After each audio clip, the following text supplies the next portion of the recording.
hopefully. So let's get over to your daily blend of everything you need to know on a Monday. It's about 6:30. You need to probably head to work. Hey, I'm forgetting who I'm talking to right now. Kevin, is that you? Yeah, you're just talking to me, Kirsten. I'm no one special, you know.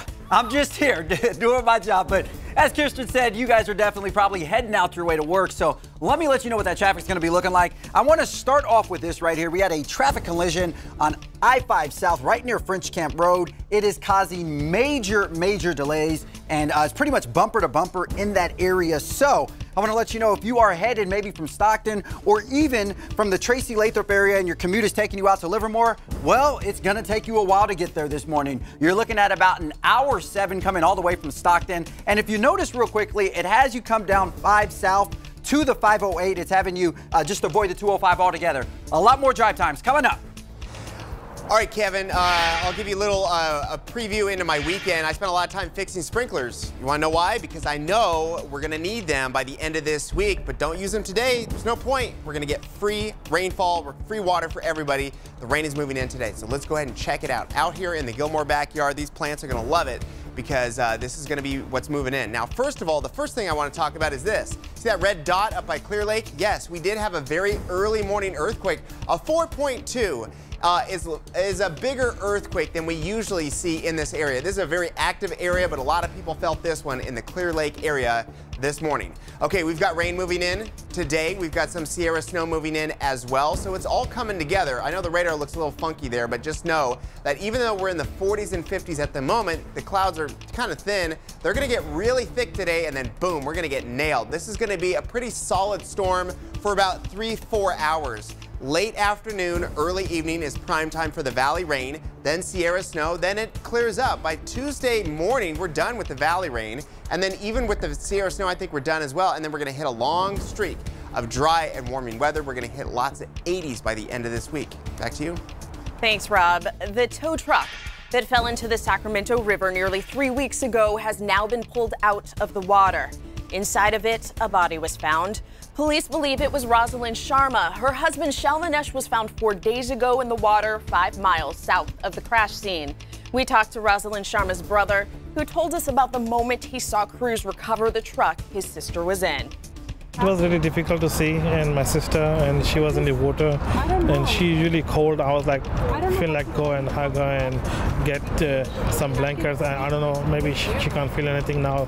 She has passed away, but the day she is in the water, I feel like jumping myself and taking her out of the tow truck. Singh says the family had to go through their insurance to bring in a private company to get the vehicle out of the water. As for what happens next, officials say the dive company will take the truck to Vallejo, to unload it. And then the CHP will transport it back to Sacramento for an inspection.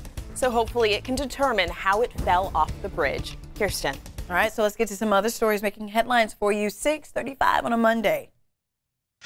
The president's plan re-examined. With the influx of migrants at the southern border, the president wants to bus them to sanctuary cities. San Francisco is one of them.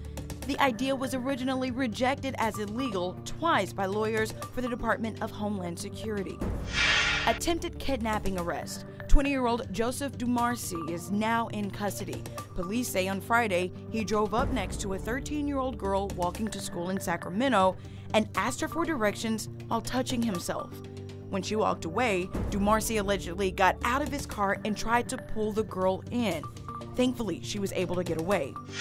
Mike Bibby misconduct. Phoenix police say they won't recommend charges against the former Sacramento Kings player. This after they looked into accusations of sexual abuse and harassment of a high school teacher. Bibby's lawyers have not released a statement. I'm Carlos Herrera, live at the State of California Franchise Tax Board. Guess what? It's tax day, and you can definitely tell here lots going on. More than 600 employees here throughout the day. Christy Constantine, the section manager here. Lots going on. They have you covered, right? Yes, they've got it covered. They're here to open and extract the mail, sort it where it needs to go, and scan it so it be sent on its way for processing. And thank you. The IRS actually has a lot to warn about, especially on tax day, about scams. The most common this day is actually preparers offering inflated tax refunds. So beware. Scammers use flyers, advertisements, phony storefronts, or word of mouth to attract victims. They may even make presentations through community groups or churches. Of course, they face possible criminal prosecution, but taxpayers who buy into their schemes can end up being penalized for filing false claims or receiving fraudulent refunds. If it's a fraudulent tax return prepared by a fraudulent return preparer, they're going to be held accountable to repay that fraudulent refund, and it could include interest and penalties. The IRS wants to remind you, honest tax preparers provide their customers a copy of the tax return they've prepared. These scammers deduct a large fee before paying victims, a practice not used by legitimate taxpayers. All that information is, of course, on my Facebook page at 6:45. We'll have a Facebook Live to answer your questions with the state preparer. We'll send it back over to you.